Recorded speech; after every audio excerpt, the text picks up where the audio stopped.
Hey San Diego, welcome back to the Apartment Geek Weekly. I'm your host, Chris Robinson. Hope everybody's enjoying the beginning of December. It's a little bit of a unique December with the governor's shut down again, but I think everybody that I'm talking to and hearing from is optimistic, so I hope you are as well. Today is interesting. It's something that I was inspired by yesterday by an email that I got from my real estate attorney. And I thought this would be appropriate. This is going to be kind of a quick video today, but it's going to be really just a call to awareness of changes in the tax code with regards to real estate and stuff that really is impacting and may even more with pending things on the ballot. People who have accumulated a lot of wealth in real estate and they want to pass that on to their kids at some point, whether that's tomorrow or in 5 years or 20 years, etc. There's changes, and I saw this email from my good friend, and he's my attorney. His name is John Renard, and I was going to kind of try to secretly plug him into some business with the audience, but he is so busy. I talked with him this morning for about a half an hour. He's so busy trying to get to the bottom of really what's going on, because it's pretty convoluted and complex, all these things. I mean, you're talking about decades of tax code that are now completely changing. So what the big thing that kind of drew my attention into wanting to communicate this is Prop 19. And what Prop 19 does, it has to do with the child parent exclusion with regards to transferring real estate over to their kids. In the past, or I should say now this changes February 15 of 2021. This just passed in November 3rd, and it's a month ago. So this is a recent thing with a very short fuse. And I don't want to pretend like I'm an attorney, because I'm not. I don't want to pretend like I'm a CPA or a tax person, because I'm not. I understand apartment buildings, multifamily investing, everything about that. I'm one of the best. I feel like I'm out there. This is me not trying to pretend like I know all the intricacies, because frankly I don't. This is just a call to people, and I'll go over a little bit of it, to talk with your own estate planning attorney or your CPA or whoever you think is bright in your arena that helps you with your kind of big picture planning. I think the end of this year, beginning of next year, is an ideal time to think about this stuff, and not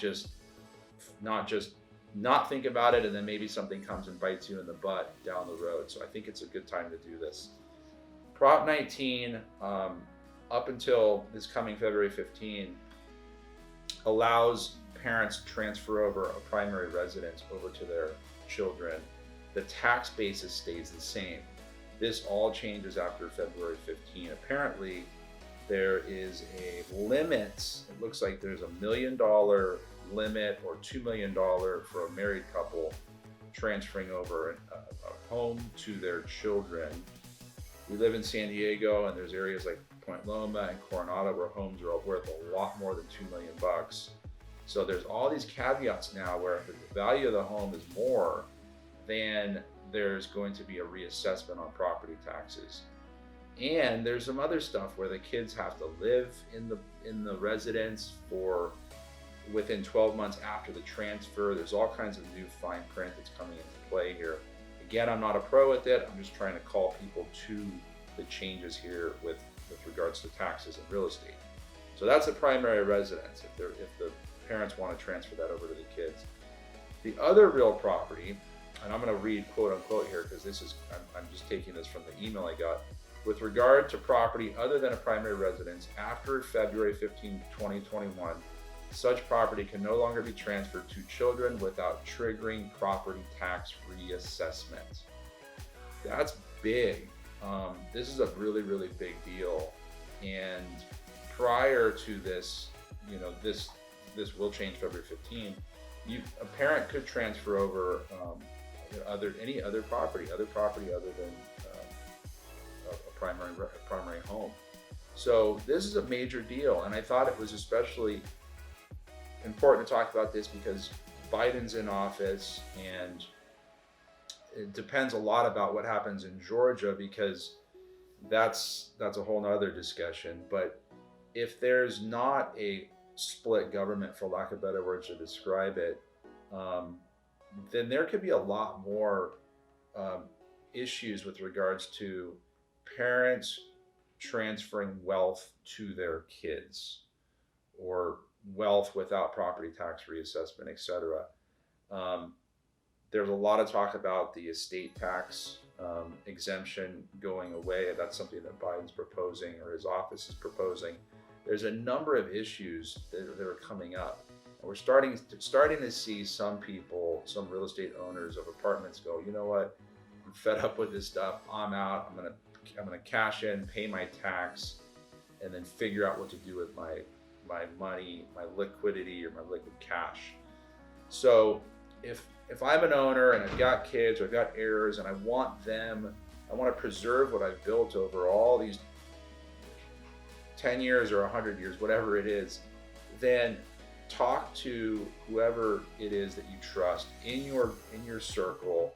Reach out to me if you want to kind of brainstorm on people that may be open to talk or to helping you, if you don't have a CPA or an estate planning attorney. But I think we're in for kind of some change, and I don't want to see people just asleep at the wheel and then come back in a year or 2 years ago, oh my gosh, I wish I would have known this. So again, I'm not pretending like I know this stuff. If you call me and ask about the details, I'm going to say I don't know.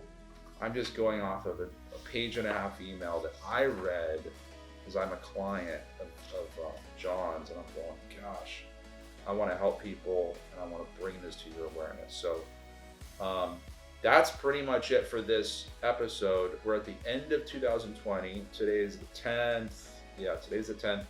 Next week, we're going to talk about kind of end of the year, looking at the performance of your properties. This year has been very unique with COVID. Thank God collections has been pretty much normal with here and there, tenants having issues. But we're going to look at some different ways to look at the performance of your asset, how much was the cash flow, and then kind of do an assessment of what the plan of action is going into next year. So reach out, let me know what you think, and if there's something that you want me to dive into topic-wise, let me know, communicate it, and then feel free to send this to your friends or people that you know that may benefit from learning about investment stuff and kind of things that you really should be top of mind at the end of the year, or at any time, but right now being December. Thank you, be well, and I'll see you later.